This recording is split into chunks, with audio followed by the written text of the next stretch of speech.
Hey guys, today I'm going to be doing a tutorial on a paperboard.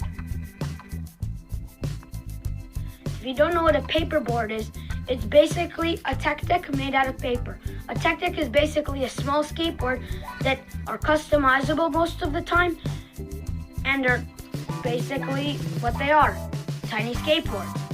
They're really fun to fidget with, and paperboards are even better. To make a paperboard, you're going to need a sheet of paper or any type of paper of your choice. You're also going to need tape, which is optional. You can also use glue, but tape is better. Also, if you have duct tape, that'll be the best because it's the best possible grip tape. And also, you can also use scissors or you can rip the paper. I'm just going to use scissors to make a cleaner cut. To start off, I'm going to be making a thick paperboard with curved edges. This is the best type of board for beginners since it has curved edges and is easy to use.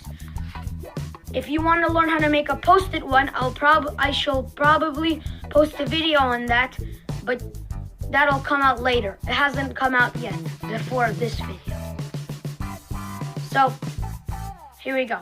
You're going to take your paper, and for this specific model, I'm going to be folding a paper in half and only using a piece of paper. So that means for one piece of paper, you can make two paper boards, one for you and one for your best friend or anybody. Or you can just have two for yourself. It doesn't matter. So now you're going to cut the paper.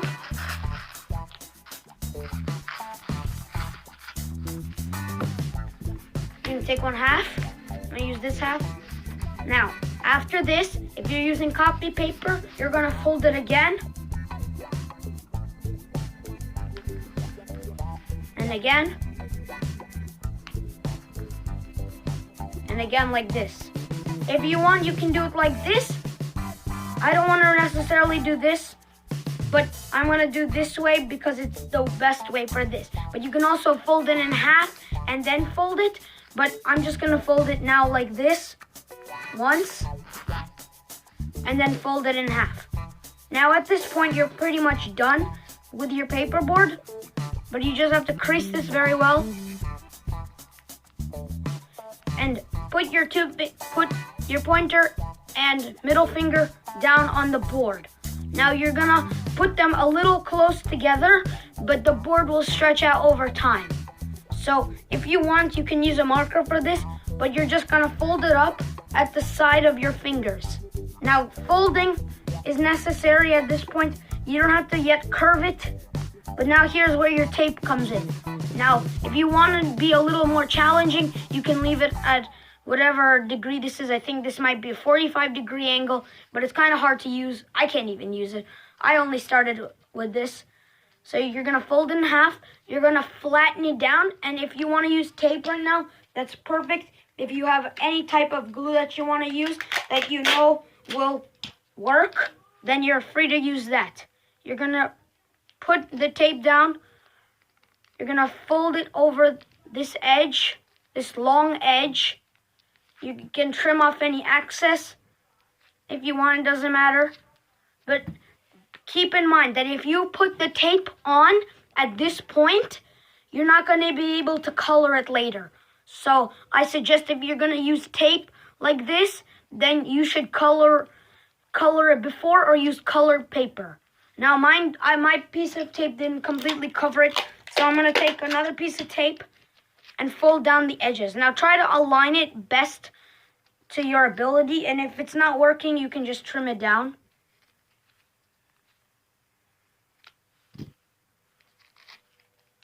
And you can put the paper down.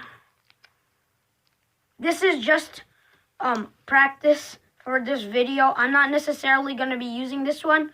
So keep in mind that if you're making one, the way you make it is the best way your board is going to come out. If you do it sloppily, you're going to have not so good of a board. But if you do it very, very precisely and carefully, it'll be perfect and very easy to use, and you can learn to use Tech-Tex. Now I'm just going to tape off the other side just because I want it to be completely sealed. And now you're almost done.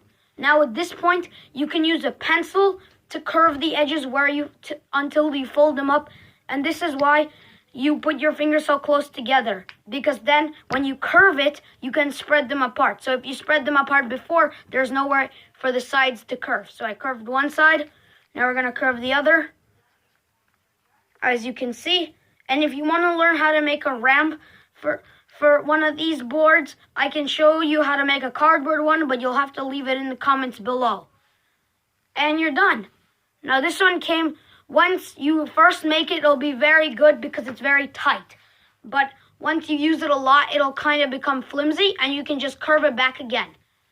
Excellent fidget toy for when you have a free hand and you're not doing anything. One simple trick that I can teach you is putting your pointer finger and middle finger like you did to measure. You put them on the sides, you press them lightly against the wall, you shift, and you jump. Now, I can show you what this would look like from the ground. So your hands are like this, they shake, and then they jump. And you land it, and once you get better at this, you can do more, or you can just jump. This is excellent practice for tech decks, and if you're in class and you're bored, it's easy to make out of Post-its. Also, practice with your opposite hand, your non-dominant hand, because that'll help you do things. I'm half ambidextrous, but I mostly use my right hand. So using my left hand in things is really good, especially for practicing with this. Now, this doesn't mean you're going to become any better at sports with your left hand or right hand or whatever hand. If you have a third hand and you're ambidextrous, well, you can figure that out on your own. I don't have 3 hands. Or do I? No, just kidding, I don't. So you're just going to practice. Practice makes perfect. Subscribe, like, and share. Hyena Bear out.